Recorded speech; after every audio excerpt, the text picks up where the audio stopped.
பாராட்டுக்கள் அனைத்தும் பிரபஞ்சத்துக்கே. உணவுகள் மென்மையானால் உடல்கள் வலிமையாகும். HSV சம்பந்தமா நம்ம நிறைய கேள்விகளுக்கு பதில் சொல்லியிருக்கோம். அதில் பொதுவாக பார்த்தீங்கன்னாக்கா HSV டைப் 2 இது எந்த முறையில் பாதிப்பு இருக்கும், இதுக்கு சரியான தீர்வு என்ன, என்ன மாதிரியான உணவு பழக்கங்கள் எடுத்துக்கலாம், ஆரம்பத்தில் வரக்கூடிய HSV டைப் 2 என்ற வகைக்கு நீங்களே உங்களை எளிமையாக குணப்படுத்திக்கிறதுக்கான வீட்டு மருத்துவம் மற்றும்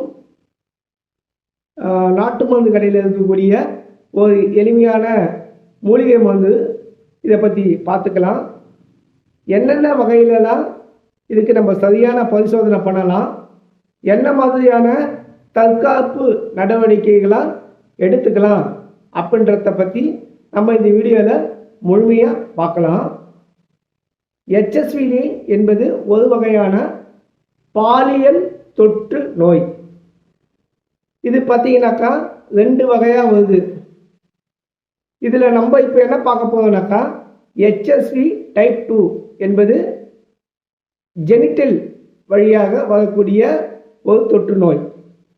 ஜெனிட்டல் என்றால் என்னன்னாக்கா ஒரு ஆணும் ஒரு பெண்ணும் உறவு கொள்ளும் போது அது வழியாக வரத்துக்கான வாய்ப்புகள் ஜாஸ்தி. கருத்தரித்த ஒரு பெண்கிட்ட இருந்து வரக்கூடிய குழந்தைக்கும் அந்த பிறப்புறுப்பு பகுதியாக வரதுனால அதையும் ஜென்டில் வகை அப்படின்ற மாதிரி நம்ம இங்கே சொல்ல போடுறோம். அது மட்டும் இல்லாமல் இதை ஆரம்ப நிலையிலே என்னென்ன அறிகுறியை வச்சு கண்டுபிடிக்கலாம் அப்படின்னு பார்த்தீங்கன்னாக்கா ஆண்களுக்கு பார்த்தீங்கன்னாக்கா அந்த சிறுநீர் போகக்கூடிய இடத்துல சின்ன சின்னதாக ஒரு கடுகு அளவுக்கு கொப்பளங்கள் வரும். அது மட்டும் இல்லாமல் சில பேருக்கு அந்த சிறுநீர் போகக்கூடிய பகுதியில் மாவு மாதிரியான அந்த சிம்டம்ஸ் காமிக்கும். அது மட்டும் இல்லாமல் அந்த இடத்துல முத்திய நிலையில் இருக்கவங்களுக்கு கொப்பளம், வெடிப்பு, உடல் சூடு, எரிச்சல், சில பேருக்கு முடி கொட்டுறது, உடம்பு ஃபுல்லாக ஹீட்டாக இருக்கிறது, பாதத்தில் அதிகப்படியான வலி, வேதனை, எரிச்சல், கண் சூடு, முகத்துலலாம் சூடான ஒரு உணர்ச்சி, கொப்பளங்கள், இவ்வளவும் HSV 2 ஓட அறிகுறி. இதுக்கு என்ன பரிசோதனை எடுக்கலான்னு பார்த்தீங்கன்னாக்கா உங்கள் வீட்டு பக்கத்தில் இருக்கக்கூடிய நல்ல குவாலிட்டியான லேபில் போயிட்டு டார்ச் பேனல் அப்படின்ற ஒரு பரிசோதனை எடுத்தீங்கன்னாக்கா HSV டைப் 1, டைப் 2, டைப் 1ல் IgG, IgM, டைப் 2ல் IgG, IgM 4 விதமாக அதை பார்த்துக்கலாம். அது மட்டும் இல்லாமல் பொதுவாக HSV நோய் மட்டும் தனியாக அது HSV நோய் வரத்துக்குனாக்கா அங்கே CMV சிட்டோமெகலா வைரஸ்னு கூடிய ஒரு வைரஸும், ரூபல்லா, டோக்சோபிளாஸ்மா, TPHA இந்த மாதிரியான எண்ணிலடங்கா ஒரு கூட்டமைப்போடு தான் வரும். அப்போது அது மாதிரியான பல தொற்றுக்களையும் அந்த டார்ச் பேனல் டெஸ்ட்டில் நம்ம முழுமையாக பார்த்துக்கலாம். அது மட்டும் இல்லாமல் நம்ம CBC கம்ப்ளீட் பிளட் செக்கப் அப்படின்ற ஒரு பரிசோதனையும் எடுக்கணும். ஏன் எடுக்கணும்னாக்கா உடம்புல எந்த நோய் தொற்று கிருமி வந்தாலும் அதை தாக்கி அழித்து கொன்று உடலை விட்டு தூக்கி போடுறதுக்கான சக்தி நம்ம உடம்புல இருக்கக்கூடிய WBC கிட்ட மட்டும்தான் இருக்குது. WBCனா என்னன்னாக்கா அது ஒரு பெரிய பீரங்கி வச்சிருக்கக்கூடிய ஒரு இராணுவ சீஃப் அதிகாரி மாதிரி. எவ்வளோ பெரிய நோய் கிருமியாக இருந்தாலும் கடகடன்னு சுட்டு கொண்டு தூக்கி போட்டுருவாங்க. இப்போ நம்ம எல்லாருக்கும் ஒரு கேள்வி வரும். என்ன கேள்வினாக்கா ஏற்கனவே என் உடம்புல WBC இருக்குதுல்ல, அதையே அது நோயை காலி பண்ணி தூக்கி வெளியே போடலை. சரியான கேள்வி தானே கேட்குறீங்க.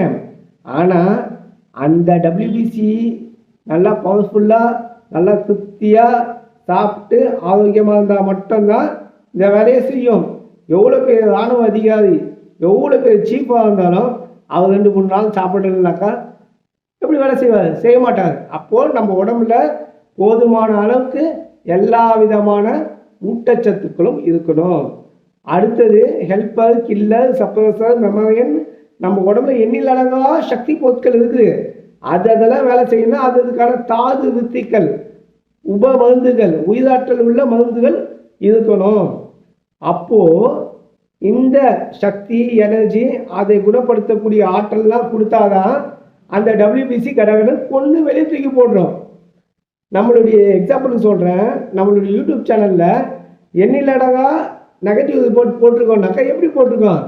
டபிள்யூபிசி கொள்றதுக்கான சக்தியை நமக்கு கொடுக்கணும். ஆனால் இதை எடுக்கும்போது என்னென்ன விஷயத்தை தவிர்த்துக்கணும் அப்படின்றத நம்ம சொல்லியிருந்தோம். தவிர்ப்பு முறைகள் பார்த்தீங்கன்னாக்கா, அதிகப்படியாக டீ காஃபி குடிக்கிறத நிப்பாட்டிடணும்.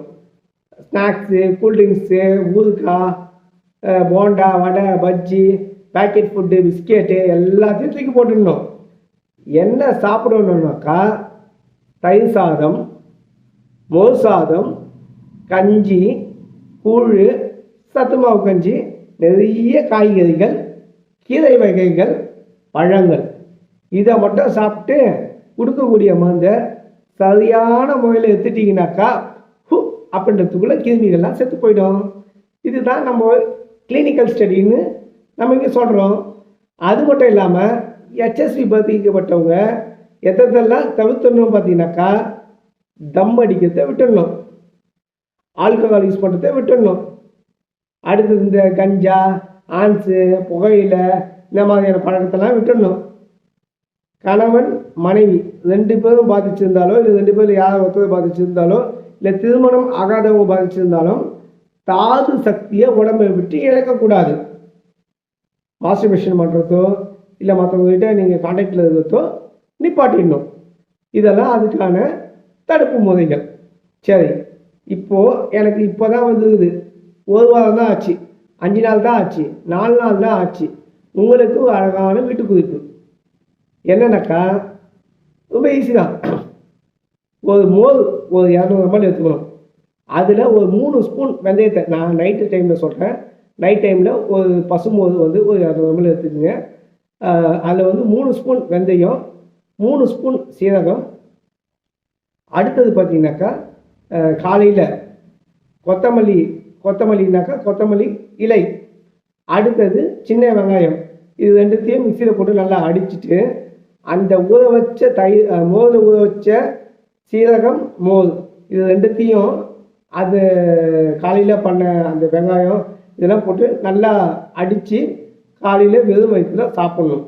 அடுத்தது மருதாணி, கைக்கெல்லாம் வைப்பாங்க பார்த்தீங்களா, அந்த மருதாணியை வந்து ஒரு நெல்லிக்காய் அளவுக்கு மோரில் சாப்பிட்ணும். இப்படி சாப்பிட்டீங்கன்னா 3 நாளில் எப்பேற்பட்ட HSV, CMV, rubella, toxoplasma, TPHA, VDR, எவ்வளவோ இங்கிலீஷ் நோய் இருக்குது பார்த்தீங்களா, இதெல்லாம் ஃப்ராக்ஷன் செகண்டில் போயிடும். இதுதான் அந்த சூப்பரான ஒரு வீட்டு குறிப்பு.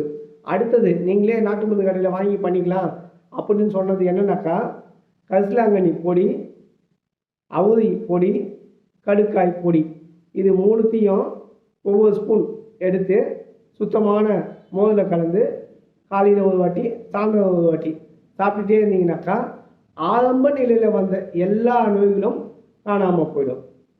ரொம்ப நோய் முற்றியவங்க மட்டும்தான் எனக்கு சரியான பரிசோதனை எடுத்து எனக்கு ரிப்போர்ட் வாட்ஸ்அப் பண்ணி நான் சொன்ன விஷயத்தெல்லாம் கரெக்டாக ஃபாலோ பண்ணிங்கனாக்கா மேஜிக்கலி ரிசல்ட் உங்களுக்கு கிடைக்கும். பொதுவாக பார்த்தீங்கன்னாக்கா, பல மருத்துவங்களில் என்ன சொல்கிறாங்கனாக்கா, இது சாதாரண நோயின்னு சொல்லிடுறாங்க, இல்லாட்டி இந்த நோய்களுக்கு மருந்தே இல்லைன்றாங்க. சாதாரண நோய்களுக்கு மருந்து இல்லைனாக்கா என்னங்க இது? சாதாரண நோய்களுக்கு மருந்து இருக்கணும் தானே? அது மட்டும் இல்லாமல் கவர்மெண்ட் வேலைக்கு இந்த மாதிரியான பாலியல் தொற்றெல்லாம் இருந்துச்சுனாக்கா அக்செப்ட் பண்ணுறது இல்லை. இந்தியாவிலேருந்து மற்ற கண்ட்ரியில் போய் வேலை செய்யணும், எனக்கு ஒர்க்கிங் விசா வேணும்னாக்கா இந்த மாதிரியான பாலியல் தொற்றெல்லாம் இருந்துச்சுனாக்கா கொடுக்கறது இல்லை. ஏன் சொல்கிறேன்னாக்கா, உங்கள் உடம்ப சரியான முறையில் சரியான நிலையில் வச்சுக்கிட்டு இருந்தீங்கன்னாக்கா ஆரோக்கியமான வாழ்க்கை உங்களுக்கு அமையும். திருமணம் ஆனவங்களுக்கு ஆப்போசிட்டில் இருக்கிறவங்களுடைய வாழ்க்கையை நல்லபடியாக பாதுகாக்கப்படும். நல்ல குழந்தை செல்வங்களை பெற்றுக்கலாம். HSV சம்மந்தமாக பாதிக்கப்பட்டவங்களுக்கு ஆணாக இருந்தாலும் சரி, பெண்ணாக இருந்தாலும் சரி, குழந்தை பாக்கியன்றது இல்லாமல் போது. சொன்னதெல்லாம் கரெக்டாக ஃபாலோ பண்ணி கரெக்டான ஒரு விஷயத்தில் இருந்தீங்கன்னாக்கா நீங்களும் நல்லா இருக்கலாம், உங்களோட சந்ததிகளும் நல்லா அருமையாக சூப்பராக வாழலாம். அதனால் ஹெச்எஸ்வி வந்துச்சு, எனக்கு அதுவாகிடுச்சு இதுவாகிடுச்சு வாழ்க்கையே போச்சு அப்படின்ற ஒரு தாழ்வு மனப்பான்மையை விட்டுட்டு ஈஸியாக வெளியே வந்துடலாம்.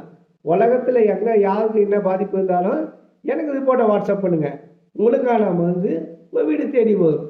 இதுதான் நான் சொல்லக்கூடிய ஒரு முக்கியமான ஒரு முழு தீர்வு. சொன்னதை கரெக்டாக ஃபாலோ பண்ணுங்கள். உங்களுடைய வாழ்க்கையை நீங்கள் தான் வாழணும். நம்மளுடைய வீடியோவை மற்றவங்களுக்கு ஏதாவது ஹெல்ப்ஃபுல்லாக பண்ணணும்னு நினச்சிங்கனாக்கா அவங்களுக்கு இந்த வீடியோவை ஷேர் பண்ணுங்கள்.